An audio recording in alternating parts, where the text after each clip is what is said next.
Olá, eu sou Cristiane Vieira e esse é o nosso projeto Repórter Filosófico, nosso canal estudantil de entrevistas filosóficas do Colégio Estadual de Ensino Médio Maria José de Souza. Nosso quarto tema é Ética e Direitos Humanos. No livro de Marilena Chauí, o capítulo sobre ética aborda, entre outros assuntos, a consciência moral. Uniremos isso a questões dos direitos humanos e a entendimentos básicos de bem e mal. As entrevistas buscam conscientizar os jovens estudantes que utilizem da filosofia como ferramenta de aperfeiçoamento intelectual.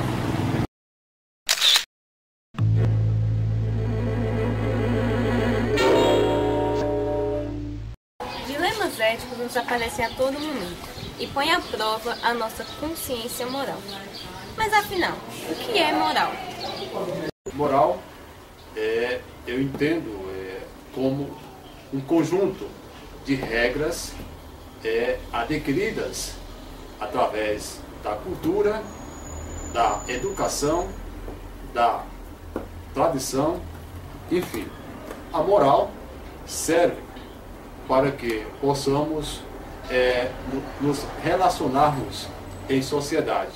No caso da moral, é meio que uma consciência coletiva. Se todo mundo diz, por exemplo, que o ato sexual só deve acontecer entre pessoas depois do casamento. Então, existe uma consciência coletiva. Todo mundo acha que aquilo é o correto. Então, se você tem esse tipo de atitude, simplesmente porque todo mundo convencionou que aquela é a atitude correta, então você está seguindo a moral e não a ética. Agora, se você, nessa mesma situação, se você considera que o comportamento correto para você não, só quero ter uma relação sexual depois do casamento, porque de forma pessoal você acredita nisso, então aí já seria parte da ética.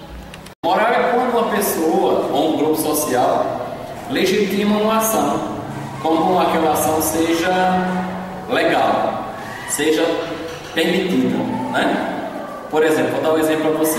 É permitido que um barco de um determinado país saia promovendo o aborto em diversos países.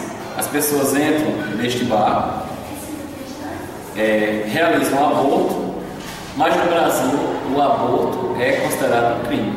Então, a moral ela está associada ao tempo histórico e à sociedade em que o indivíduo está inserido. Essa moralidade ela está inclusa dentro dos costumes, da cultura e do modo de ser de um povo. Então vamos utilizar nessa vertente, utilizando a moral como regras, né, como um conjunto de regras que são impostas a uma sociedade. Mas temos que levar em consideração, nesta sociedade, né, como ela foi formada desde a sua origem, da sua forma cultural de ser. Né, porque nem tudo aquilo que pode ser considerado moral em uma região do país, vamos dizer que é considerada moral em outra região do país. O bem, o mérito, a virtude são barreiras éticas contra a violência. Mas afinal, o que é considerado violência? Bem, eu entendo como violência tudo aquilo que vai contra aos princípios éticos e os princípios morais. Acho que violência são atos de intolerância. Então você pode ter uma violência verbal, quando você não respeita a opinião daquela pessoa e você usa de palavras duras para denegrir a imagem daquela pessoa, simplesmente para atingir. Seria um ato de violência. Uma violência física seria quando você parte para a agressão, realmente. Quando essa intolerância chega a um nível tão alto que você já vai partir para a agressão. E o que hoje é considerado violência, amanhã por outra sociedade pode ser considerado um ato social normal. Vou dar um exemplo. Uma pessoa que no país islâmico praticou o adultério. Ela é considerada uma pessoa antissocial para a fé muçulmana. E aí ela pode ser apedrejada. Quando você reflete o termo violência, as pessoas sempre refletem ao termo físico. Mas não, uma pessoa pode sofrer violência moral, psicológica. Inclusive, eu acredito que uma das violências mais sérias que acontecem hoje no cotidiano é a violência psicológica, né? Por exemplo, o bullying que acontece aí, muito comum nas escolas, entre os jovens. Hoje uma pessoa sofre uma violência psicológica, então amanhã provavelmente essa pessoa pode vir a sofrer uma física, tanto de quem sofreu a agressão quanto de quem foi o agressor. A Lei Universal dos Direitos Humanos foi criada após os horrores da Segunda Guerra Mundial. Mas o que é considerado direito humano? Bem, o que eu entendo como direitos humanos são direitos inerentes a todos os cidadãos e cidadãs, independentemente de raça, sexo, nacionalidade, etnia, religião ou qualquer outra condição. Então, direitos humanos é tudo aquilo, um conjunto de condições mínimas para que esses seres humanos tenham dignidade. E aí acesso à alimentação, acesso à saúde, né? É a pessoa ser respeitada na sua orientação, na sua sexualidade, a questão de gênero, de direitos. Quando a pessoa se posiciona politicamente, ou a favor ou contra um governo, tudo isso tem que tem que ser garantido para que a pessoa tenha sua dignidade. O Hitler, ele ajudou a provocar um genocídio, o maior da história da humanidade, onde 60 milhões de judeus foram exterminados. Foi uma segregação racial. Mas para a Segunda Guerra foi um fato normal. Só após o julgamento dos crimes de guerra, após a Segunda Guerra Mundial, que foram considerados esses crimes crimes contra a humanidade. Tudo aquilo, na verdade, que está incluso em uma sociedade. O direito, na verdade, humano de uma sociedade. Então, aí não podemos distinguir cor, raça, cultura, religião, porque todo um povo está dentro desse direito humano.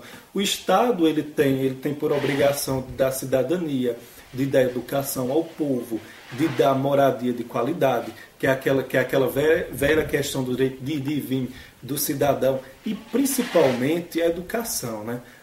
Com seus crimes contra a humanidade, o objetivo nazi é do fim legítimo, o bem para a raça ariana. Mas podem os fins justificar os meios?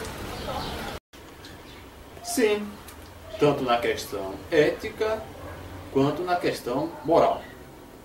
Por exemplo, na questão ética, se uma mulher fica grávida e no procedimento, no decorrer do pré-natal, chega-se a uma conclusão de que se levar adiante, né, a gravidez, há um risco enorme, né, de que mãe e filho morram, neste caso, os meios justificam os fins, optando-se pelo aborto.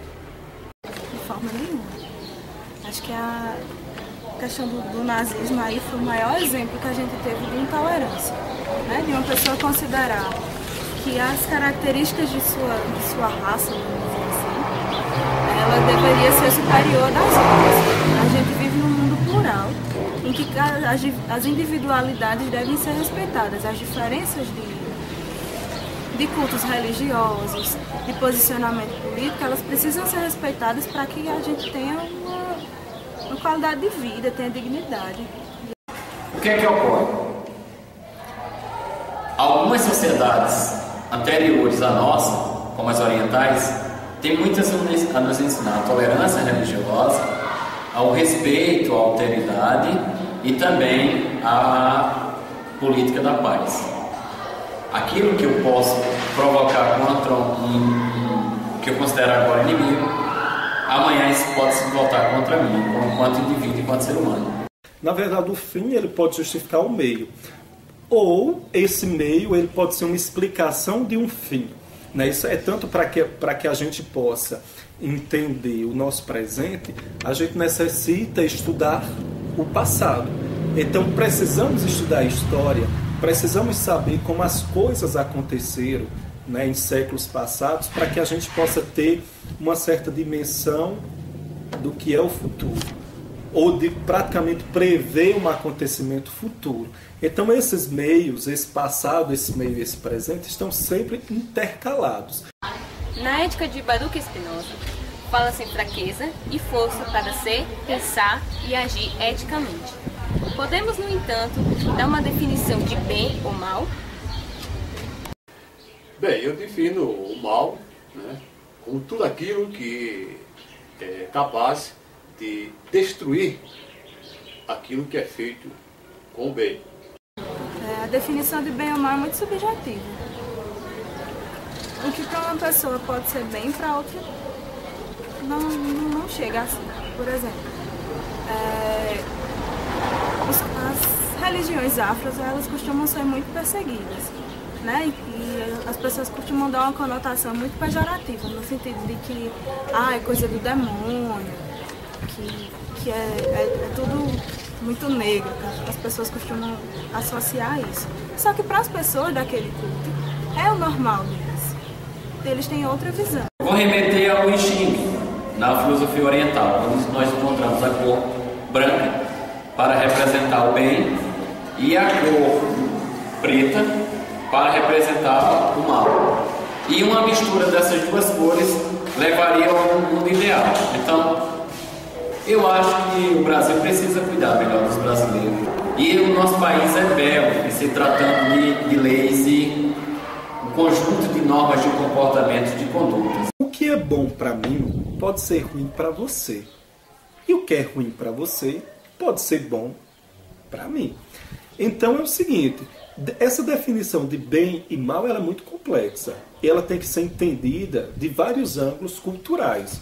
Mas assim, para qualificar o que é mal ou ruim, temos que qualificar, acima de tudo, esse conjunto de regras, em que país estamos, em que legislação estamos, em que costumes acreditamos e as nossas crenças.